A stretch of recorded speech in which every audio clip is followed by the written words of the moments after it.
On what seemed like an ordinary flight from Los Angeles to New York, the first-class cabin unexpectedly became the stage for a profound lesson in humility. Olivia Carter, a veteran flight attendant with years of experience, let a snap judgment lead her to a grave mistake in her career. Unbeknownst to her, she had inadvertently insulted a modest passenger dressed in simple jeans and a black t-shirt, a man whose name she had never heard before but who turned out to be Nathan Reynolds, the CEO of one of the most powerful tech corporations in the world. Just because he lacked the flashy appearance of a typical first-class traveler, she unknowingly set the stage for an invaluable lesson on the dangers of judging people by their looks. The early morning sunlight shines through the large glass windows of Los Angeles International Airport, dyeing the bustling space yellow. Olivia Carter adjusted her neat uniform, feeling every perfect fold. She takes pride in her position as chief flight attendant, someone who maintains the standards of excellence in first class, where service is not just attentiveness but also the art of sophistication. Today's flight to New York is not only a journey but also an opportunity for her to once again demonstrate the professionalism she has always maintained. Walking through the first-class cabin, she inspected every detail: the polished leather seats, the gleaming crystal glasses, and the meticulously arranged amenities. Everything had to be flawless. There was no room for error. "Good morning, Emily," she greeted her younger colleague who had only 2 years of experience. "Good morning, Olivia.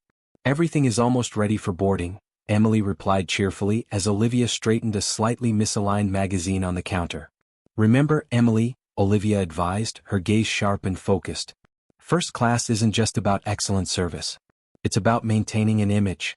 Our passengers pay a premium, and they expect nothing less than perfection." As the first passengers began to board, Olivia took her position at the entrance, offering each traveler a practiced smile and a polite greeting. Businessmen in tailored suits, women draped in designer outfits, and even a celebrity she instantly recognized, these were the typical first-class clientele she was accustomed to. But then someone stepped in who didn't fit the usual mold.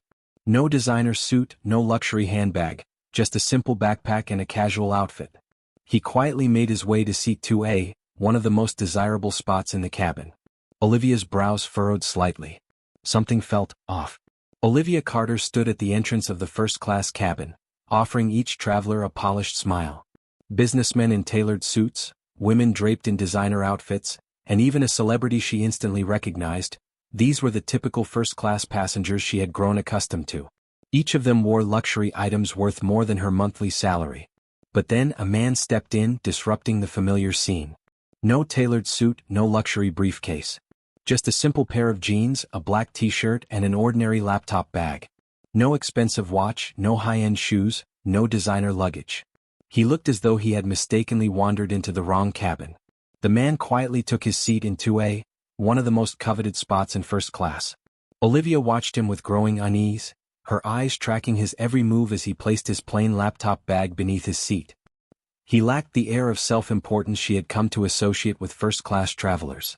"Emily," Olivia whispered, tilting her head toward her younger colleague. "Did you verify his boarding pass?" Emily nodded confidently. "Yes, everything is correct. Seat 2A. Olivia frowned. With over 15 years of experience, she had developed a keen intuition for who belonged in first class and who didn't. And this man? He didn't fit the mold. As more passengers boarded, the air filled with the scent of expensive perfumes and the soft rustling of designer clothing. The contrast between them and the man in 2A became even more pronounced. Across from him sat a CEO in a flawless Italian suit, and just behind him, a movie star sporting high-end sunglasses. Yet, the man in 2A seemed utterly indifferent to his surroundings. He simply opened his laptop, an older model, not even the latest version, and began working. No pre-flight champagne, no complaints about the cabin temperature, none of the typical behaviors Olivia had come to expect from first-class passengers. Something felt off. She glanced at the passenger manifest again, her eyes landing on the name Nathan Reynolds. The name meant nothing to her. Yet, as the flight continued, she found herself stealing glances at him. He remained focused on his work, barely acknowledging when Emily approached with the drink service. "Would you like something to drink, sir?" "Just water, please." "Thank you," he said, his voice soft and polite. "No sparkling water, no wine, no special request. Just plain water." Then a group of young tech executives boarded, their lively conversations filling the cabin. As they passed row 2, one of them suddenly halted, eyes widening in recognition at the sight of the man in 2A. Before he could say anything, his colleague nudged him to keep moving. Olivia narrowed her eyes. Who were these men? And why did they react that way upon seeing this seemingly unremarkable passenger? The executives continued stealing glances at 2A, whispering among themselves, while the man remained focused on his laptop, oblivious to their curiosity. As the final boarding call echoed through the terminal, Olivia felt her suspicions deepen. She decided she needed to verify his identity once more. Maintaining first-class standards was her responsibility, and she couldn't allow someone who didn't belong to make others uncomfortable. What she didn't realize was that her decision would soon lead to an incredibly embarrassing situation, one that would teach her a lesson she'd never forget. Once the plane reached cruising altitude, Olivia made her way to seat 2A, her mind still unsettled. "More water, sir?" she asked, offering him a forced smile. The man looked up, his calm eyes meeting hers with warmth. "Yes, please. Thank you." His voice carried a gentle accent. No demands, no sense of entitlement, just simple politeness. That only made Olivia more suspicious. Behind her, the tech executives continued whispering. "I can't believe it's him," one of them murmured. "Should we go say hello?" another asked hesitantly. Olivia noticed the excitement in their eyes, but she still didn't understand why. During the meal service, she observed the man accept his food without making any special requests. No selecting fine wines, no customizing his meal, just quiet, polite acceptance. "Emily," Olivia pulled her colleague aside. "Don't you find something strange about 2A? Emily shrugged. "He seems nice. Very polite, actually." "Too polite," Olivia countered. "And look at his outfit. This is first class, not a coffee shop." As she passed by his seat again, she noticed he was on a video call. Slowing her pace, she tried to pick up snippets of the conversation. "Google? Next quarter?" She heard the words but dismissed them, assuming he was just watching a business news segment. At that moment, a businessman in an expensive suit approached her. "Excuse me," he said in a hushed voice. "Do you know who that man is in 2A? Before Olivia could answer, the plane hit a small patch of turbulence. She steadied herself and moved away, but the man's question only deepened her unease. 2 hours into the flight, she could no longer ignore her doubts. Olivia walked to seat 2A again, this time with a more authoritative tone. "Sir, may I see your boarding pass once more?" The man looked up, still composed. "Of course." "There seems to be some confusion," Olivia continued, her voice taking on a condescending edge. "First-class passengers usually," she trailed off, eyeing his simple attire, "present themselves differently." Nearby passengers turned their attention to the interaction. The tech executives exchanged nervous glances. "I assure you everything is in order," the man said patiently, handing her his ticket. Olivia examined it but found no discrepancies. And yet, she remained unconvinced. "Sir, we uphold certain standards in first class," she declared, her tone heavy with disapproval. The cabin grew silent as more passengers took notice. The man remained calm, but for the first time, a flicker of disappointment crossed his face. One of the tech executives stood, seemingly ready to intervene, but his colleague held him back. The tension in the cabin thickened. "Perhaps," Olivia continued, still clinging to her professional facade, "you would be more comfortable in business class.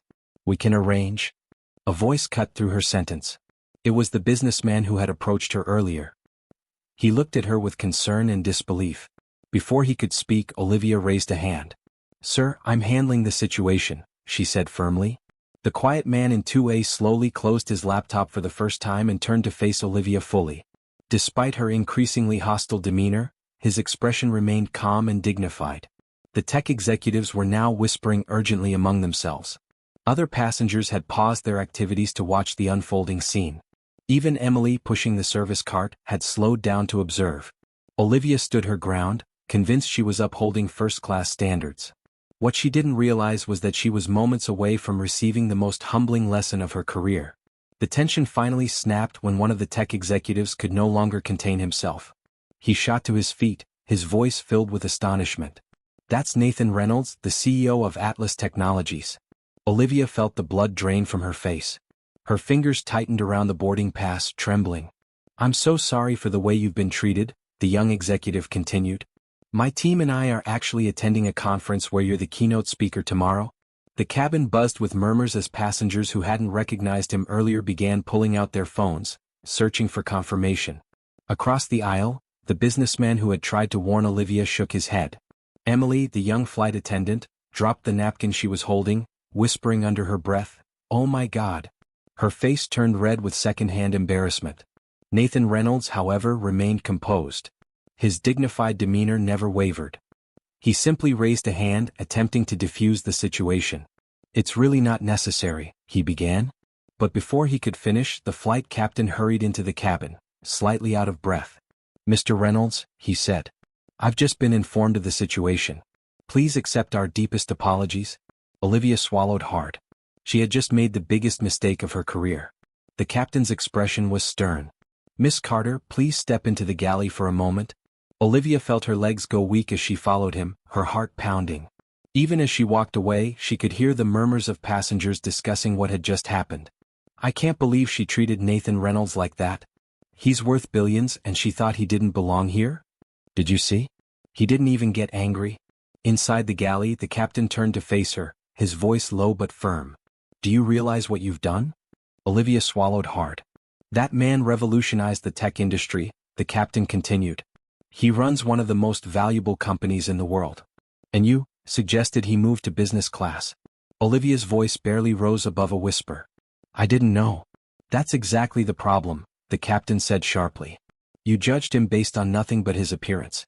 And this isn't just about Mr. Reynolds. It's about how we treat all our passengers." Back in the cabin, Nathan Reynolds politely declined multiple offers from other passengers to discuss the incident further. "Please," he said softly. "Everyone makes mistakes.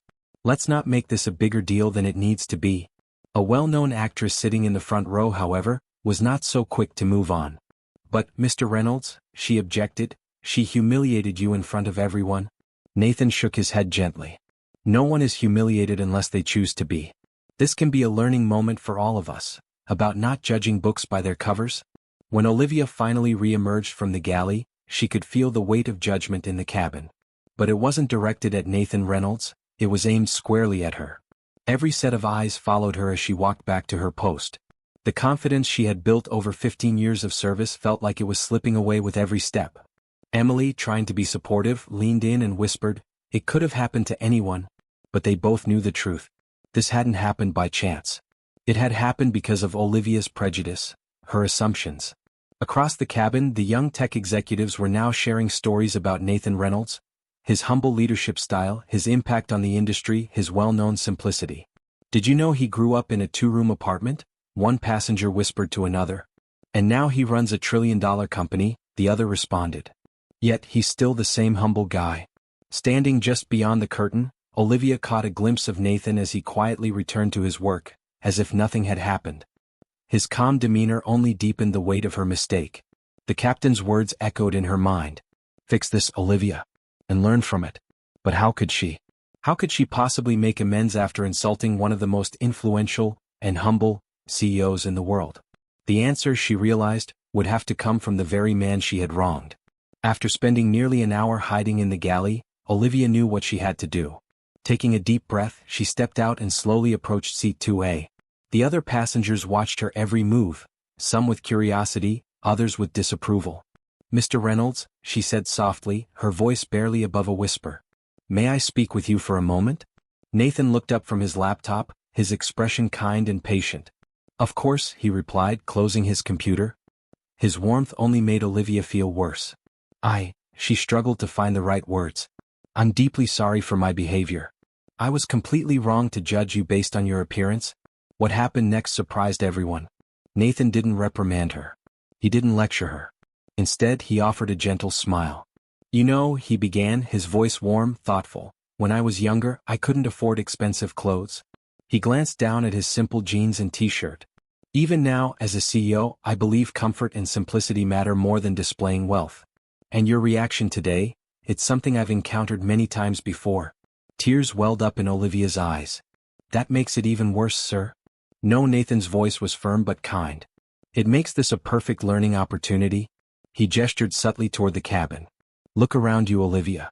What do you see?" She hesitated, then glanced at the other passengers, people in expensive suits, high-end dresses, designer brands. "What do those things really say about their character?" Nathan continued. "Their abilities? Their worth as human beings?" The question hit Olivia like a lightning bolt. She had spent 15 years making judgments based solely on surface-level details. A young tech executive who had been listening spoke up. "Mr. Reynolds leads billion-dollar meetings in just a t-shirt and jeans," he said, shaking his head in admiration. "That's what makes him such an inspiring leader." Other passengers began sharing their own experiences of being judged for their appearances. A successful businessman admitted he had faced similar treatment when dressing casually. A famous actress recounted how people treated her differently when she went out without makeup. Then Emily, who had been quietly observing, stepped forward. "I always thought luxury meant expensive things," she admitted. "But true class isn't about what you wear, is it?" Nathan smiled. "True class is how you treat others. It's about dignity, respect, and understanding that appearances don't define a person's worth." Olivia stood there, absorbing every word. Her flawless uniform, which she had once worn like armor, now felt utterly insignificant compared to the lesson she was receiving. Nathan continued, "At Atlas Technologies, we have brilliant minds from all backgrounds. Some wear suits, others wear hoodies. But what we value is their ideas, their innovation, their character, not their clothes." The cabin fell silent. Every word Nathan spoke seemed to resonate deeply with the passengers. Even those who had been upset with Olivia began to soften, seeing this moment as a lesson rather than a punishment. "The tech world has taught me something invaluable," Nathan added. "Innovation doesn't care what you wear. Ideas aren't influenced by brand labels. Success isn't measured by how expensive your outfit is." A passenger who had previously criticized Olivia spoke up. "At first, I was really angry about how she treated you, Mr. Reynolds. But after watching how you handled this, I've learned something too." Olivia wiped away a tear rolling down her cheek. "For years I thought I was upholding standards. But in reality I was just being shallow and prejudiced." Nathan smiled kindly.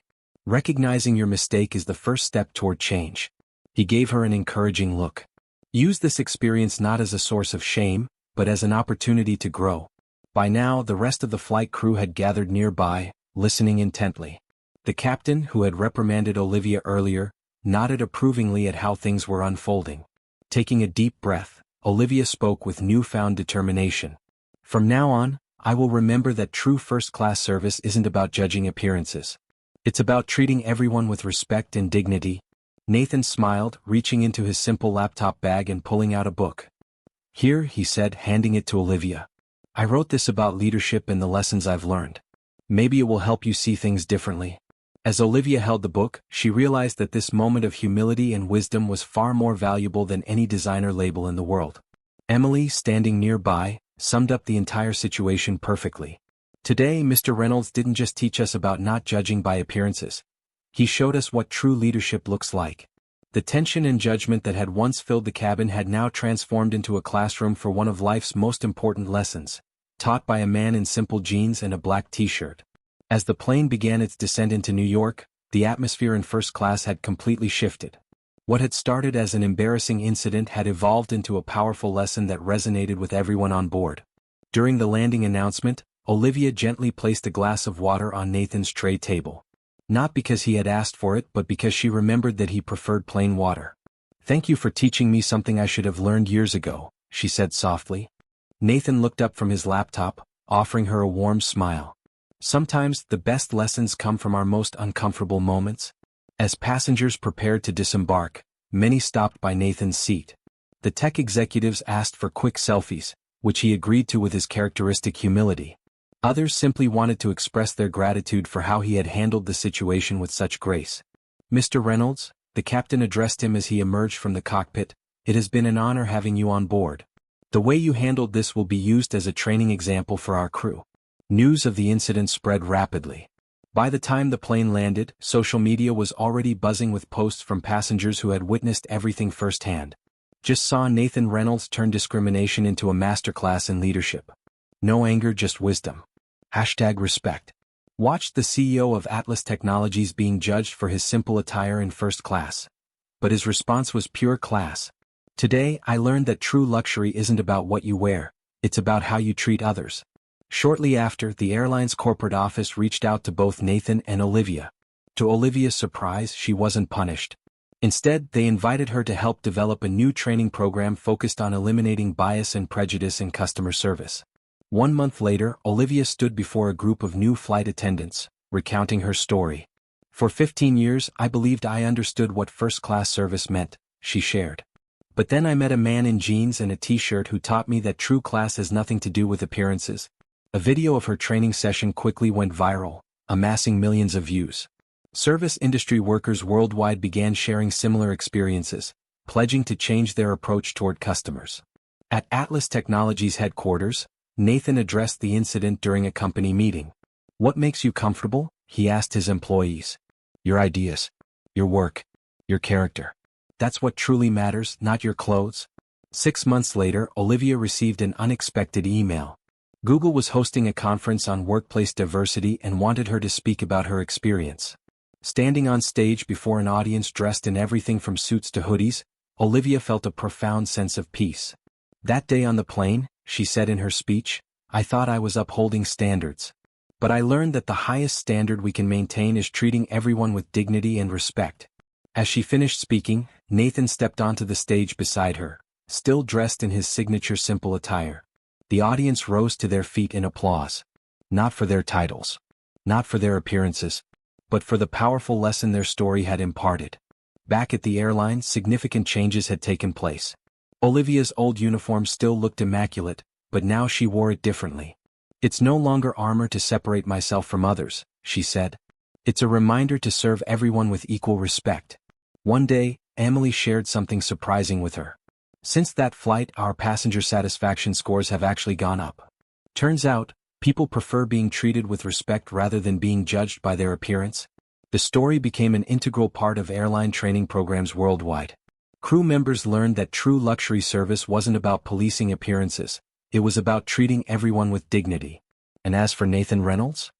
He continued wearing his simple clothes, leading one of the world's most valuable companies with the same humble attitude that had turned a moment of prejudice into a lesson in leadership.